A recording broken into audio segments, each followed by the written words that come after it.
housing crisis in the United States is real. It is incredibly difficult for people to buy a home. And the generation that really bears the brunt of that happens to be the millennial generation. And once you get a load of the statistics here, just the difference between millennial homeownership versus homeownership in earlier or older generations, you'll get a sense of just how bad things have gotten. Now, 2021 was actually a pretty good year for millennials when it came to homeownership. And that's for a few reasons. There was pandemic relief, and that boosted savings for a down payment. Rents rose alongside home prices, and rock bottom mortgage rates made it cheap to borrow money.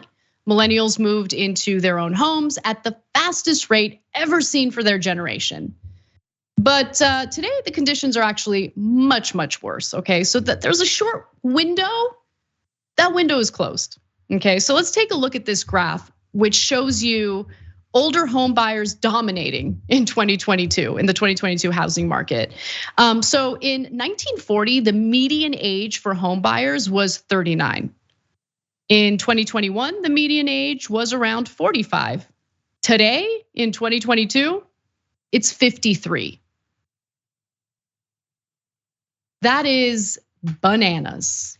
Now, millennials have historically been slower to buy homes compared to previous generations. If you take a look at this next graph, it'll show you exactly what I'm talking about. So at the ages of 25 to 34, 27% of millennials lived in a home they or their partner owned, just 27%.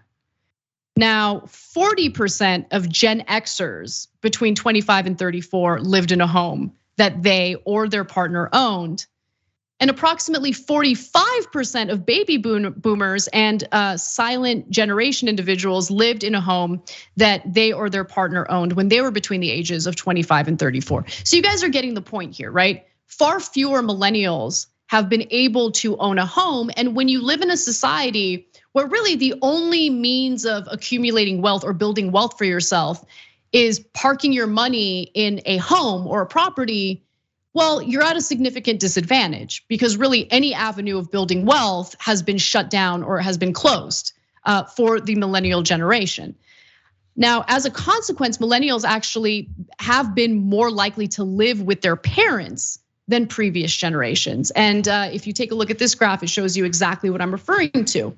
So for these generations between the ages of 25 and 34, approximately 20% of millennials lived with their parents.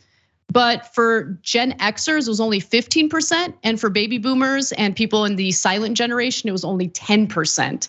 So in other words, when it comes to millennials, the number or the percentage of millennials who are living with their parents has doubled compared to that of baby boomers. Now, why has 2022 in particular been so bad for millennials? Well, there's a bunch of reasons. First of all, the average rate for a 30-year fixed mortgage more than doubled because of the Federal Reserve. We know about that. And that makes it a lot more expensive to borrow the money necessary to buy a home, right? You need a mortgage. First of all, you got to get approved for the mortgage. If you're lucky enough to get approved for it, the cost of borrowing that money, much more expensive, and it makes a huge difference when it comes to your monthly payment. So let's take a quick look at the examples that the Washington Post provided. By the way, pretty good report by the Washington Post, credit where credit is due. So you'll see 30-year fixed mortgage on a $450,000 home. This is how bad it's gotten. So the average mortgage rate was 3% in July of 2021. And so if you were buying a $450,000 home, you would have spent, it's insane, $185,000 in interest, but that's nothing compared to 2022, July of 2022, where the overall amount that you spend jumps up to $720,000 because you're spending $360,000 on interest alone through the lifetime of that mortgage. But by November of 2022, it got real, okay? So the interest rate's up to 7%, and through the lifetime of that loan, you're actually spending more on interest than you are on the principal of that home, to the tune of $502,000. And of course, low inventory is not helping with getting the price of homes down. Now, there are some markets where prices have either plateaued or they've gone down a little bit. But considering how high the interest rates are and how expensive it is to borrow, it really doesn't help out. It doesn't mitigate the damage done by the high interest rates. And so here we are again. The millennial generation screwed again when it comes to housing, and we've seen it in other areas as well.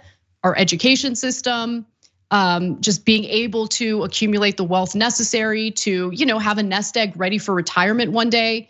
These are all really scary things that need to be addressed. And unfortunately, we do not have any leadership in government right now that's really showing true concern over this issue. We need to build more housing. We need to do it quickly. And unless we make a concerted effort, unless we get the federal government involved and declare this really an emergency, we're gonna keep seeing more people priced out, living on the streets. We're gonna see people struggling during their retirement years because they have no nest egg and no money accumulated, wealth accumulated throughout their lifetimes, because everything's too unaffordable, including, again, the one vehicle left for ordinary people, working people, to build wealth for themselves, and that is housing. Thanks for watching The Young Turks, really appreciate it. Another way to show support is through YouTube memberships. You'll get to interact with us more. There's live chat emojis, badges. You've got emojis of me, Anna, John, JR. So those are super fun. But you also get playback of our exclusive member-only shows and specials right after they air. So all of that, all you gotta do is click that join button right underneath the video. Thank you.